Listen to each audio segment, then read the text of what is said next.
वाहिगुरु जी का खालसा वाहिगुरु जी की फतेह। संगत जी, आज 7 पोच यानी 21 दिसंबर का दिन है।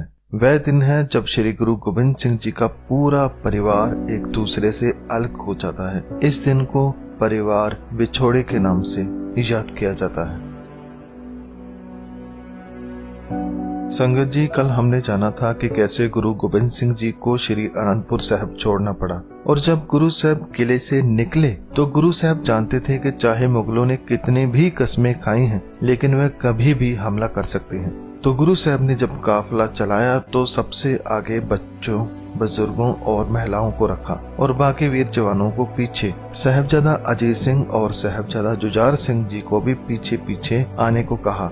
वह सभी की सुरक्षा में लगे हुए थे। तो शाम के वक्त गुरु साहब सरसा नदी के किनारे पहुंचते हैं। ये स्थान आनंदपुर साहिब से 25 किलोमीटर दूर है। तो गुरु साहब ने यहाँ पर कुछ पल आराम किया और सुबह अमृत वेले में गुरु साहब ने कहा कि सुबह का दीवान लगाया जाए, गुरबानी कीर्तन शुरू किया जाए।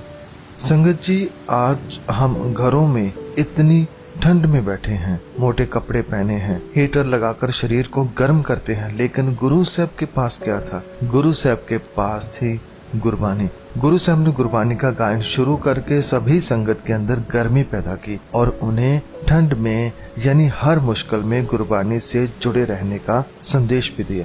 तो 7 पोह को यानी 21 दिसंबर को मौसम थोड़ा बारिश वाला था और गुरु साहब इंतजार कर रहे थे कि सरसा नदी का जो पानी है, जो बहुत बढ़ चुका था, वह थोड़ा कम हो तो फिर वह आगे बढ़े। लेकिन नदी का पानी कम होने का नाम ही नहीं ले रहा था।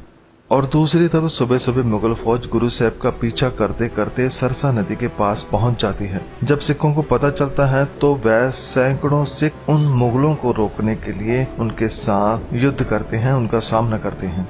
भाई दया सिंह जी गुरु जी के पास आते हैं और कहते हैं कि गुरु जी, दुश्मन ने पीछे से हमला कर दिया है, यहाँ पड़ाव करना खतरे से खाली नहीं। मुगलों और पहाड़ी राजाओं ने सभी कस्में तोड़कर हमला कर दिया है और हमारे साथ बच्चे और बुजुर्ग औरतें भी हैं।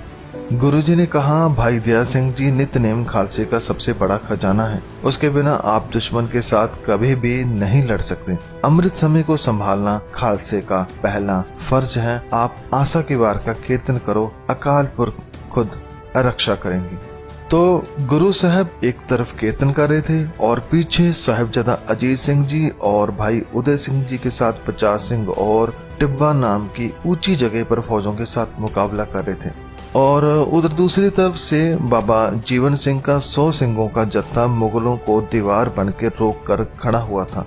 और तीसरा जत्था जो था भाई बचित्तर सिंह जी का, वह गुरुजी और संगत जी की रखवाली कर रहे थे। कहते हैं सरसा के किनारे पर बहुत भयानक और भारी युद्ध हुआ। सिख भूखे प्यासे थे, लेकिन वह जी जान से लड़े। वहां पर भाई उदय सिंह और सैकड़ों सिंह सूर में शहीदियां प्राप्त कर गए। पूर्व की तरफ से सूर्य की रोशनी अभी हुई नहीं थी कि नित्यनेम पूरा होने पर गुरु साहब ने नदी पार करने का हुक्म दिया। गुरु साहब ने सभी सिखों के कहा कि जितना जल्दी हो सके सभी सरसा नदी को पार करें, क्योंकि ये नदी आज कम होने का नाम ही नहीं ले रही, ये तो और बढ़ती जा रही है। यदि और देर की तो इससे पार जाना नामुमकिन हो जाएगा। गुरु साहब ने कहा कि लगता है कि मालिक की यही इच्छा है कि हम इस समय सरसा नदी को पार करें। तो कुछ सिख मुगलों को रोक रहे थे और बाकी सरसा नदी को पार करने लगे, लेकिन बहाव तेज था, पीछे सैनिक थे, सुबह कोहरा भी था, जिस कारण सभी सिख कई हिस्सों में तेज बहाव के कारण बिखर गए। कहते हैं गुरु साहब का परिवार सरसा नदी को पार करते हुए 3 हिस्सों में बंट जाता है। एक हिस्से में माता गुजर कौर और छोटे साहबजादे थे, दूसरे हिस्से में गुरु साहब खुद और साथ में दोनों बड़े साहबजादे और कुछ सिख थे, और तीसरे हिस्से में गुरु साहब की पत्नी भाई मनी सिंह और कुछ सिख थे, और बाकी सिख दुश्मनों को रोकते हुए शहीदियां प्राप्त कर गए। संगत जी, 7 पोह की ये ऐसी सुबह थी जिसने गुरु गोविंद सिंह जी के परिवार को ऐसे अलग किया कि वह फिर बाद में कभी मिल न सके।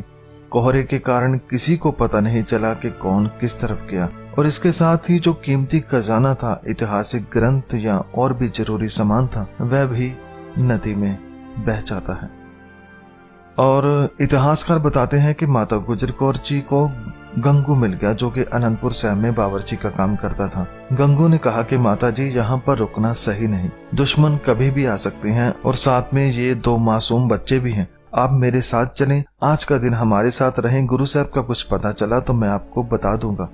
तो माता गुजर कौर जी ने उनके साथ जाना सही समझा। तो माता गुजर कौर जी और दोनों साहबजादे बाबा जोरावर सिंह और बाबा फतेह सिंह जी गंगू के साथ चले गए और गंगू ने उन्हें एक मलाह के घाट ठहराया। वह मलाह का नाम था कुम्मा माशकी। माता जी ने आज की रात कुम्मा माशकी के घर में, जो कि एक भला इंसान था, वहां पर गुजारी और अगले दिन गंगू उन्हें अपने गांव लेकर जाता है।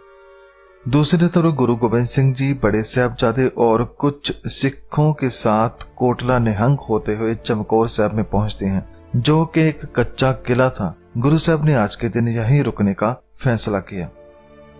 और तीसरी तरफ गुरु साहब की पत्नी भाई मनी सिंह जी और कुछ सिख थे, वह दिल्ली की तरफ बढ़ गए और ऐसे सब अलग अलग दिशा में आगे बढ़े और फिर कभी मिल ना पाए। खास करके माँ अपने बच्चों से नहीं मिल पाई, क्योंकि पिता के साथ 2 बच्चे थे, दादी माँ के साथ 2 बच्चे थे, लेकिन माँ के साथ कोई नहीं था।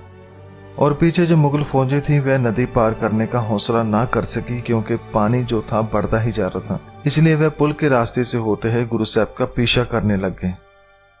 उसके बाद क्या होता है ये आगे वाली वीडियो में जानेंगे।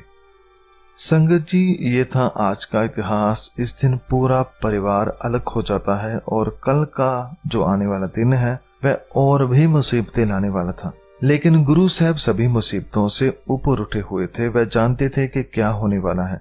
आज मेरे पुत्र इतिहास बनाने वाले हैं। तो संगत जी, कल का इतिहास बहुत ही खास है, जिस दिन बड़े साहबजादों की शहीदी होती है। उसके बारे में हम कल बात करेंगे और बड़े साहबजादों के चरणों में नमस्कार करेंगे, जिन्होंने छोटी उम्र में हमें बड़े आदर्श दिए। संगत जी, ये जो गुरुद्वारा साहब आप देख रहे हैं, इसका नाम है गुरुद्वारा परिवार विछोड़ा साहब, जो कि सरसा नदी के पास बनाया गया है। कहते हैं इसी जगह पर गुरु साहब का परिवार बंट गया था और उन्हीं की याद में ये गुरुद्वारा साहब बनाया गया है, जिसका नाम है परिवार विछोड़ा साहब।